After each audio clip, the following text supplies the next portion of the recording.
है कि एमओएस है उनके पास में, लेकिन क्या आपको भी लगता है कि इनको लाने से चुनावी राज्यों में बीजेपी को फायदा हो सकता है? और सबसे बड़ी बात कि राहुल गांधी का केस अगर सुप्रीम कोर्ट तक आता है, जो अभी कह रहे थे हमारे साथी प्रशांत टंडन जी, कि एक ये भी है कि राहुल गांधी को 2024 का चुनाव किसी भी रूप में उनको चुनाव लड़ने से रोका जाए, ये भी एक बात चल रही है अंदर खाने में। क्या ये सफलता नज़र आ रही है? क्या किस रूप में देखते हैं पूरे, क्योंकि ये सब कुछ तो चुनावी उसमें चल रहा है, चुनावी रणनीतियाँ चल रही हैं, उसके इर्द गिर्द ही सारी चीज़ें चल रही हैं, डिसीजंस उसी के इर्द गिर्द हो रहे होंगे, इसमें कोई दो राय नहीं है। किस रूप में देखा जाए डॉक्टर प्रकाश हिंदुस्तानी? राजीव जी, आपने देखा होगा कि कभी ताश खेली है आपने?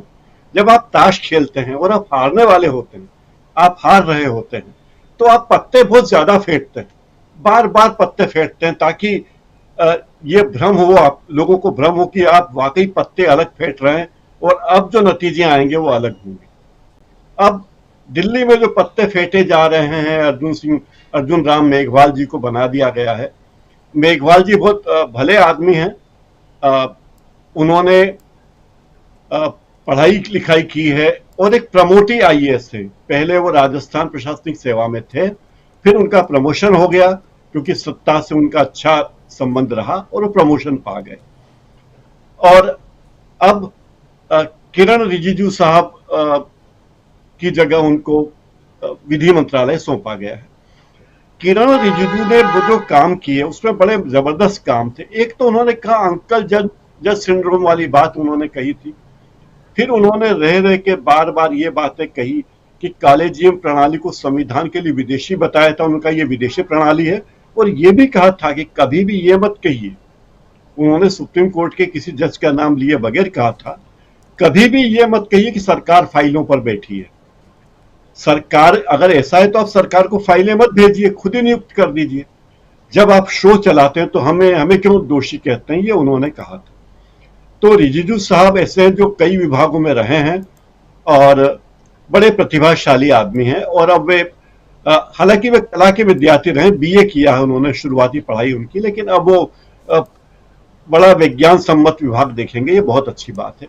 अभी यहां आने के पहले अभी 6 बजे मध्य प्रदेश के पूर्व मुख्यमंत्री कमलनाथ इंदौर में थे और उनके साथ चर्चा कर रहे थे हम 7-8 पत्रकार। तो ये बात हुई कि एक पत्रकार ने उनसे पूछा कि आपको क्या लगता है कि क्या मध्य प्रदेश में कांग्रेस मजबूत है? तो उन्होंने कहा अभी मैं ये बात नहीं कहूंगा कि कांग्रेस कितनी मजबूत है। तो एक हमारे साथी ने पूछा अच्छा ये बता दीजिए कि कांग्रेस मध्य प्रदेश में कहां कमजोर है? तो उन्होंने कहा कि कांग्रेस मध्य प्रदेश में हर सीट पर कमजोर है। उनकी बात का अर्थ यह था कि हम हर सीट पर ये तैयारी कर रहे हैं कि हमें जीतना है और हम पूरी तैयारी करके आएंगे। दूसरी बात उन्होंने कहा कि ये जो पीपीटी वाली सरकार है, ये सरकार जो पीपीटी प्रेजेंटेशन देती है और जो अफसर पीपीटी प्रेजेंटेशन देख के वाहवाही कर पा लेते हैं, प्रमोशन हो जाता है, उससे हमें कोई मतलब नहीं। हम ये देखेंगे कि हम जो सुविधा लोगों तक दे रहे हैं, कांग्रेस पार्टी जो सुविधा लोगों तक देना चाहती है वो उन तक पहुंचती है या नहीं। और मध्य प्रदेश की सरकार के बारे में उन्होंने कहा कि यहां मध्य प्रदेश में बीजेपी की जमीन इतनी खिसक रही है। एक दिन पहले यहां एक बड़े विशेषज्ञ आए थे चुनाव के बारे में, बड़े जानकार थे। तो उन्होंने कहा कि कर्नाटक में तो 4 साल पुरानी ही बीजेपी की सरकार थी जिसके प्रति लोगों के मन में नाराजगी थी। मध्य प्रदेश में तो ये 18 साल पुरानी सरकार है जिसमें उमा भारती भी मुख्यमंत्री रही हैं, बाबूलाल गौर भी रहे हैं और शिवराज सिंह चौहान भी रहे हैं।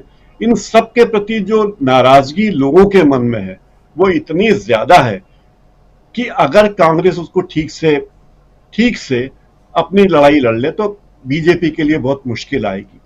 और मुझे लगता है कि बीजेपी की जमीन हर राज्य से खिसकती जा रही है और कर्नाटक ने उसका इशारा किया है। और जिन राज्यों में वो मेल जोल की सरकार, खरीदी हुई सरकार चला रही है, वहां भी कांग्रेस बीजेपी के सामने चुनौती है और वहां उसे लगता है कि कहीं कांग्रेस वापस सत्ता में ना आ जाए। ये सब खाका बीजेपी को लग रहा है और बीजेपी इस बारे में पूरी एहतियात बरत रही है। दिखावे के लिए उसे कुछ न कुछ करना जरूरी है। कर्नाटक में हारे हैं तो पत्ते फेंटना जरूरी, ताकि खबरों में, अखबारों में ये खबर आए कि देखिए कितना बदलाव कर रहे हैं हमारे प्रधानमंत्री जी, कितने सक्रिय हैं, और खबरों से लोगों का ध्यान जाए, कर्नाटक में कांग्रेस की जीत से लोगों का ध्यान बटे, इसकी तरफ भी उनकी कोशिश होगी। मेघवाल साहब एक बड़े वो भी उन्हीं चीजों में यकीन करते हैं जिनमें कि माननीय प्रधानमंत्री जी भरोसा करते हैं। साइकिल से संसद जाते रहे, वे बड़ी खबरें बनवाते रहे कि साइकिल से संसद जाते हैं और पर्यावरण के प्रति सक्रिय हैं, सचेत हैं, इस तरह की खबरें उनके बारे में बनती रही। लेकिन उन्होंने कोई ऐसा फैसला किया हो कि उनके अब तक के विभाग में उनका काम बहुत अच्छा रहा हो, ये बात नहीं कही जा सकती। एमओएस को कई लोग मानते हैं कि एमओएस ऐसा ही महत्वपूर्ण मंत्री होता है जो कैबिनेट मंत्री के बराबर होता है, क्योंकि उसके ऊपर कोई कैबिनेट मंत्री नहीं होता, स्वतंत्र प्रभार का मंत्री होता है, प्रधानमंत्री से सीधा संबंध है। तो कई लोग मानते हैं कि ये मेघवाल जी का बड़ा प्रमोशन है और राजस्थान में हो सकता है कि इसका असर अच्छा पड़े। हालांकि राजस्थान के तो हमारे स्पीकर महोदय हैं ही, वे खुद भी कई बार ऐसे काम करते हैं जो मंत्री लोग नहीं कर पाते या प्रधानमंत्री नहीं कर पाते, ऐसे काम वो करते हैं। तो बीजेपी को लगता है कि अगर ये सारी बातें होगी तो हमें विधानसभा चुनाव में मदद मिलेगी। लेकिन लगे हाथ एक बात और बताना चाहूंगी, 25 मई को सीबीआई के नए डायरेक्टर जनरल शपथ लेने वाले हैं, अपना जिम्मेदारी लेने वाले हैं, और कर्नाटक में नई सरकार शपथ लेगी और अगले 4 दिन बाद 5 दिन बाद वो शपथ ले लेंगे, वो अपने ड्यूटी ज्वाइन कर लेंगे। और पिछले कई बार 3 बार से हमने देखा है कि जिन जिन राज्यों में बीजेपी हारी है और वहां या बीजेपी की सरकार नहीं बन पाई, वहां उसी राज्य के किसी न किसी आईपीएस को सीबीआई का प्रमुख बना दिया गया। तो लगता है कि मध्य प्रदेश में ऋषि कुमार शुक्ला थे जिनको सीबीआई का प्रमुख बना दिया गया था, जो जिनके बाद कमलनाथ की सरकार गिरी।